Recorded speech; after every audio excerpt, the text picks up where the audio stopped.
Karena melihat gadis kecil di kolam renang diangkat oleh tetangga yang tidak baik niatnya, pria itu dengan baik hati mengingatkan ayah gadis itu. Apakah seharusnya tidak membiarkan orang itu terlalu dekat dengan putri Anda? Di kolam renang jelas-jelas ada sekelompok anak-anak bermain-main. Mengapa seorang pria dewasa masuk ke sana? Apalagi mereka semua berpakaian minim, dan selalu memeluk gadis itu tanpa melepaskannya. Pasti ada niat jahat di baliknya. Ayah gadis itu justru bertengkar dengan temannya karena ini. Dia mengatakan bahwa Teddy bukan hanya tetangga yang paling dipercayainya, tetapi juga sahabat baik yang sudah lama bersama. Dengan integritasnya, dia tidak akan melakukan hal buruk kepada putrinya. Dia juga menyalahkan temannya karena pemikirannya yang kotor. Karena bahkan sebagai seorang ayah tidak memperhatikan hal ini, teman juga tidak bisa mengatakan apa-apa lagi. Tanpa disadari, ayah akan menyesali kelalaian seumur hidupnya. Gadis itu sedang bersiap untuk kembali ke kamar dan mengganti pakaian.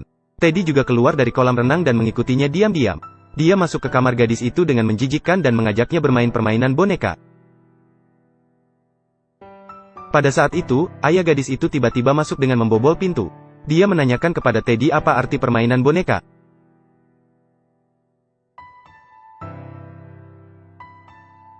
Sayangnya, semua ini hanyalah hayalan gadis itu. Sebenarnya, ayah sama sekali tidak masuk untuk melindungi dirinya sendiri. Gadis kecil yang lemah tak berdaya tanpa kekuatan untuk melawan, hanya bisa mengikuti Teddy masuk ke dalam kamar mimpi buruk dengan patuh. Atau bisa dikatakan dia sama sekali tidak memiliki kesadaran untuk melawan. Karena penyiksaan seperti ini bukanlah yang pertama kali. Sebenarnya, lebih dari 2 tahun yang lalu, Teddy telah mengulurkan cakarnya ke gadis kecil. Orang tua Singda selalu dengan tenang membiarkan putri mereka berada sendirian dengan Teddy di kamar.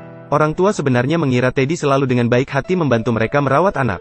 Mereka sama sekali tidak akan berpikir bahwa di dalam hati pria munafik dan jahat ini ada iblis yang mengerikan. Pada dasarnya, tujuannya terhadap gadis itu tidak murni. Ini adalah kali pertama dia masuk ke kamar gadis itu. Dia menipu gadis itu untuk bermain permainan berdandan boneka bersamanya. Gadis itu sedang bersiap-siap untuk bangun dan mengambil boneka. Namun Teddy berkata bahwa dia ingin gadis itu menjadi boneka. Dia ingin menjadi ibu yang baik yang bisa meriasnya sendiri. Dia juga mengatakan bahwa ini adalah rahasia di antara mereka berdua. Jangan bicara dengan siapapun. Kemudian Teddy mengunci pintu kamar. Gadis yang polos tidak akan pernah berpikir tentang kekejaman orang dewasa.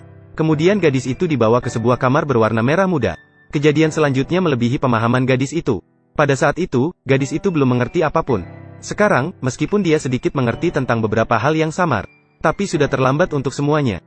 Orang tua gadis itu sibuk dengan pekerjaan, dan mereka menganggap Teddy adalah saudara laki-laki yang dapat diandalkan. Mereka bahkan memberikan tugas menjemput anak sekolah kepada Teddy. Ini memberikan Teddy kesempatan untuk lebih menyakiti anak perempuan mereka. Dia tidak melewatkan kesempatan untuk menyakiti gadis itu selama perjalanan dengan mobil. Gadis itu langsung bersembunyi di pelukan ayahnya begitu tiba di rumah. Tapi dia tidak berani mengatakan sepatah kata pun. Teddy berpura-pura menjadi orang baik dan sopan. Dia terus menipu kepercayaan pasangan suami istri itu. Namun, gadis itu menderita penyiksaan setiap hari. Tubuhnya telah menderita cedera serius. Dia baru berusia 7 tahun. Namun, dia sudah mengalami menstruasi. Tanpa sengaja, ibu itu menemukan noda darah di celana putrinya. Tidak disangka, putrinya yang baru berusia 7 tahun sudah mengalami menstruasi. Dia tidak mengerti mengapa anak perempuannya mengatakan hal itu begitu cepat. Maka dia memanggil anak perempuannya dengan marah dan bertanya apa yang terjadi. Gadis itu terbata-bata dan tidak berani mengatakan tentang tetangga pria itu. Mengungkapkan hal bermain game sendirian. Akhirnya, dengan susah payah, dia mengumpulkan keberanian untuk mengatakan. Tetapi dia sendiri tidak mengerti kejahatan yang sulit diungkapkan itu. Bagaimana dia bisa menjelaskannya dengan jelas? Dia mencoba menjelaskan beberapa detail tentang bagaimana dia terluka kepada ibunya. Tapi ibunya sama sekali tidak sabar untuk mendengarkan. Anak perempuan itu hanya mengatakan bahwa dia tidak suka tetangga Teddy. Bukan hanya bermain denganmu setelah sekolah. Dia juga sering memberimu hadiah. Kamu bisa membenci orang yang begitu baik hati. Ini benar-benar tidak menghargai. Hanya bisa dikatakan bahwa ibu ini bodoh. Di dunia ini tidak ada orang yang baik padamu tanpa alasan. Semua perhatian yang diabaikan memiliki motif yang tidak murni. Untuk menghukum anak perempuan yang tidak tahu diri. Setelah mengetahui bahwa Teddy akan membawa anak laki-lakinya berkeliling pada akhir pekan, Bome segera mengatur jadwal untuk anak perempuannya juga. Gadis itu semakin menolak. Bome Jian Chiyao Batatui Siang Taidi. Tafei de Hezege Hao Renpei Yang Ganking. Tarenwei Zesi Zengke de Si King. Dan Si Ji Sangke Banu Ertui Siang Sen Yuan. Jiao Wai de Yewan Ki Hei Ji Jing. Jiu Siang Nuhai Nei Sin Yi Yang Jue Wang Ki Liang. Zaitai di de Cui Ken Sia, Jiu Zeyang. Nuhai du Guo Le Yi Ge Bei Ken de Tong Nian. King Chun Ki de Nuhai Kao Sang Le Tali Siang de Wu Dao Sui Yuan. Zui Zong Yuan Li Le Tong Nian de Emeng. Dan Nei Sin de Yin Ying Ke Si Zong Wu Fa Bai Tuo. Zai Yin Mai Long Zhao Xia. Nu Hai Bian Cheng Lei Yi Ge Yuan Ti De Sao Nu, Chou Yan He Jiu, Si Zihun He Yao Wu, Ta Zuo Le Su Yu Bu Gei Zuo De Si King, Hai Ban Nei Sin De Fen Nu He Tong Kudo Si Fang Chulai, Tong Guo Wu Dao Lai Suan Xie, Ta Ben Ying Gai Si Ge Yu Tian Fu De Hao Miao Zi, dan Zai Yi Chi Suan Ba Zong, Yong Ji Ki Kua Zhang De Dong Zuo Lai Si Fang Yai De King Su, Ping Wei Mendou Ren Wei Nu Hai De Dong Zuo Tai Guo Feng Kuang, Sen Zi Yu Xie Ren Zi Jie Suo Ta Keneng Yu Jing Sen Wen Ti, Nu Hai Zai Sou Dao Da Ji Ho Bian De Geng Jia Fang Zong. Tidak hanya mengabaikan pendidikan, Seng Huo Ye Bian De Yi Tuan Zhao, Zi Dao Ta Zong Yu Jiao Le Yi Ge Fei Chang Hao dan Nan Peng Yu. Pada awalnya, mereka berdua sangat cocok satu sama lain. Namun tidak lama kemudian, masalah psikologis gadis itu mulai terungkap. Dia selalu marah-marah tanpa alasan kepada pacarnya. Ketika bertemu orang tua, hanya karena orang tua pacarnya. Hanya karena mengatakan merokok tidak baik untuk kesehatan perempuan. Maka gadis itu marah dan pergi dengan menepuk pantatnya. Dia tahu bahwa dia terlalu ekstrim dan pemarah. Namun dia tidak pernah berani mengungkapkan kebenaran kepada pacarnya. Sebenarnya, semua kekurangan kepribadiannya. Semuanya berasal dari pengalaman traumatis masa kecil. Oleh karena itu, dia selalu mencoba menggunakan perilaku gila untuk menyembunyikan rasa rendah diri.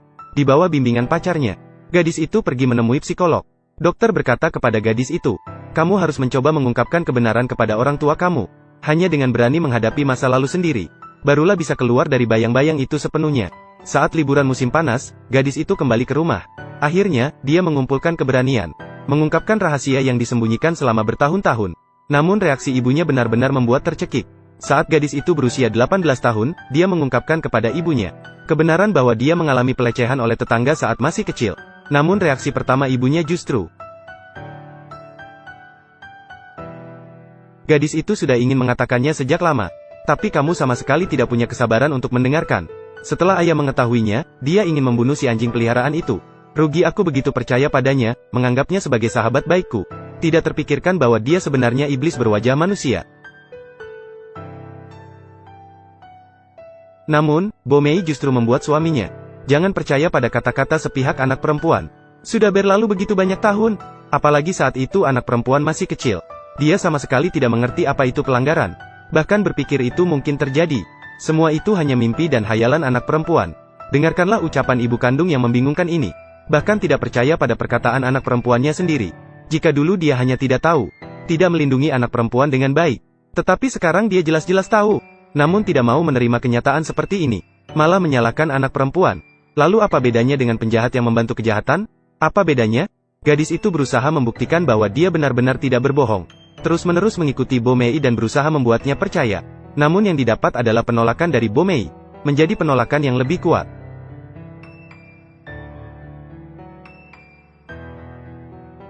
Gadis itu benar-benar kecewa dengan ibunya.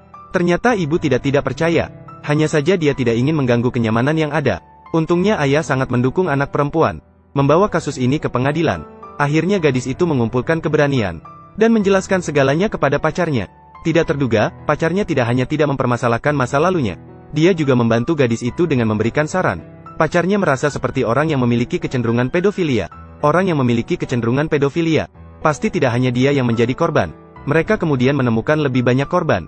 Mengumpulkan banyak bukti. Gadis itu didampingi oleh ayah dan pacarnya. Bergabung dengan korban lainnya. Membawa Teddy ke pengadilan. Di antara para korban, ternyata sebagian besar adalah anak-anak kerabat Teddy sendiri. Hanya gila.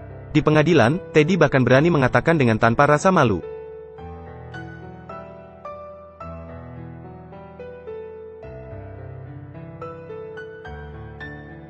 Akhirnya, keponakan Teddy sendiri bersaksi di tempat, dan menyampaikan bukti kunci. Akhirnya Teddy dihukum sesuai dengan hukum, bukan hukuman mati. Setelah itu, gadis itu kembali ke kamar masa kecilnya. Dengan berani, dia membuka pintu kamar berwarna merah muda yang penuh dengan mimpi buruk. Pada saat itu, dia tidak lagi takut. Karena dia membayangkan ibunya selalu ada di sisinya. Mendengarkan dengan sabar isi hatinya. Ini adalah saat dia benar-benar melepaskan masa lalu dan berdamai dengan dirinya sendiri. Keluar dari kegelapan dan memulai kehidupan baru yang segar. Dia bertekad menjadi seorang relawan perlindungan anak. Mengajak semua anak di bawah umur. Jika mereka mengalami pelecehan, jangan takut untuk meminta bantuan kepada orang tua. Dia berharap dapat membantu lebih banyak calon korban. Tidak perlu lagi menahan penderitaan yang tidak manusiawi ini. Korban tidak boleh selamanya terjebak dalam kegelapan. Melainkan harus berdiri di bawah sinar matahari, menghadapi hidup dengan keberanian dan keteguhan hati.